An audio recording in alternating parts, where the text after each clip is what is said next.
Hey guys, welcome back to the channel. In today's video, I'm going to explain how to replace your pet in Heartopia. So, let's get started. First of all, you must upgrade your DG or Developers Guild level.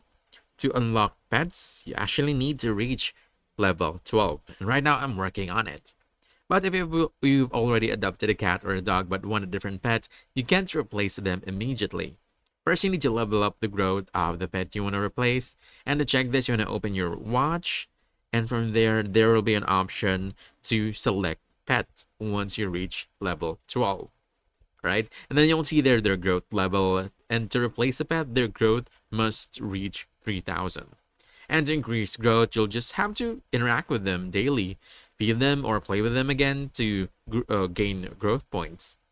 And once your pet reaches 3,000 growth, interact with them and choose go out. Then take your pet to Miss Jones, right over here, this pet shop in Central Square. Now inside the shop, walk up to the shelf, this specific shelf. And once you have unlocked level 12, there will be an option for you to interact this one. You can board your pet, which costs 20,000 gold, and the pet will be safely stored in the boarding in case you ever want them back. After that, you are free to go ahead and adopt a brand new pet. And basically, that's it. Now you know how to replace pets in Artopia without permanently losing them. If you found this helpful, don't forget to hit that like button, subscribe for more quick guides, and I'll see you in the next one. Thanks!